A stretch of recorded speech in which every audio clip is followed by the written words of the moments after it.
राम राम। जिसके मन में गुरु के प्रति सच्ची भक्ति होती है, उनको तो नारायण स्वयं आकर दर्शन देते हैं। एक राजा था, उनकी एक कन्या थी, जिस कन्या का नाम था वैराग्यवती। वो प्रतिदिन रात सिर्फ प्रभु का नाम लेती रहती। पिता कई बार कह चुके कि पुत्री, तेरा विवाह निश्चित करता हूं, लेकिन विवाह में उसकी कोई रुचि नहीं थी। उसको केवल नारायण भक्ति ही प्रिय थी। एक रात्रि एक चोर एक संत का वेश बनाकर उस महल में आया और राजकुमारी के कक्ष में आया। उसके मन में यही था कि राजकुमारी के आभूषण और धन मैं बांध कर ले जाऊं।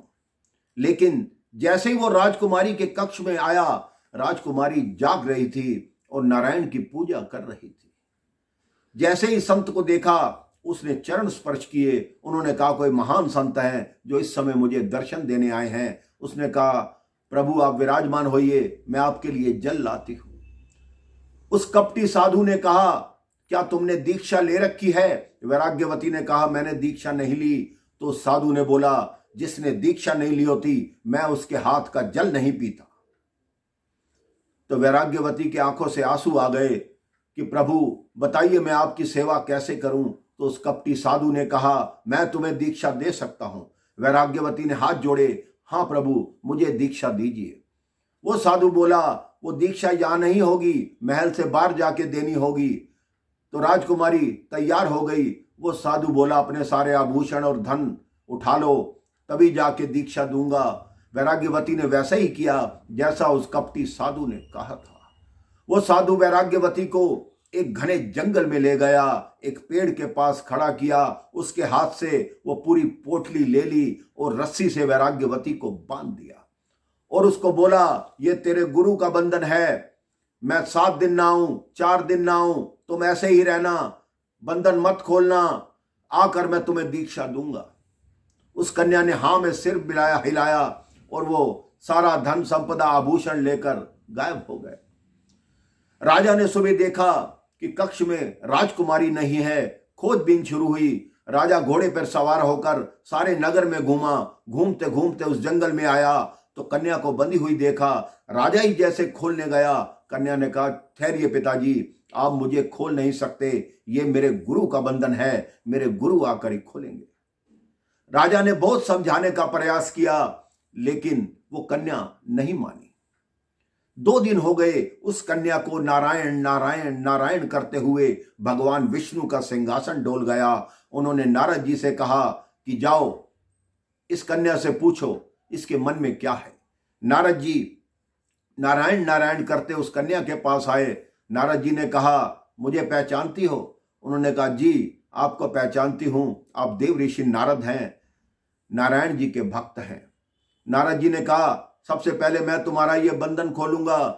तो वैराग्यवती ने कहा, ठहरो भगवान, आप ये बंधन नहीं खोल सकते, ये मेरे गुरु का बांधा हुआ बंधन है। तो नारद जी ने कहा, वो तुम्हारा गुरु नहीं था, वो चोर था जो तुम्हारा आभूषण और धन लेकर भाग गया, तुम उसके धोखे में आ गई।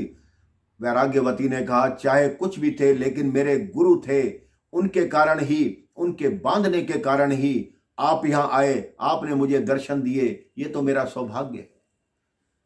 नारद जी लौट गए। भगवान को स्वयं आना पड़ा।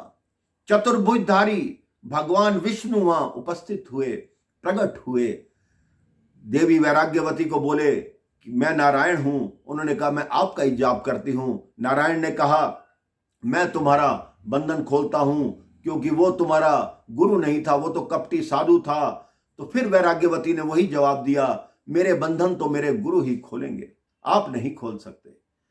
तो भगवान नारायण ने नारद जी को कहा, जाओ इनके गुरु को ढूंढ के लाओ कि वो कहां मिलेगा। नारद जी ने उस चोर को ढूंढा और कहा, जिस राजकुमारी को तुम बांध कर आए हो, वहां भगवान तुम्हारी प्रतीक्षा कर रहे हैं। चोर घबरा गया कि भगवान क्यों आए।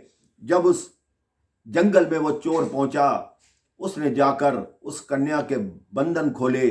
उस कन्या ने पहले अपने गुरु को प्रणाम किया, उसके बाद ये मन में सोचा कि गुरु गोविंद दो खड़े, किसके लागू पाए, बलिहारी गुरु आपने, जिन गोविंद दियो मिलाए। उसने उस चोर को ही अपना गुरु समझा उसने सोचा ये मेरे गुरु का ही चमत्कार है जिसने नारायण के दर्शन करा दिए और अपना जीवन धन्य माना। आपका गुरु कैसा भी हो, आप अगर उन पर सच्ची आस्था रखते हैं, अपने सच्चे मन से विश्वास रखते हैं, तो आपका बेड़ा पार हो जाता है। भगवान भी आकर आपको दर्शन देते हैं। राम राम, जय श्री राम।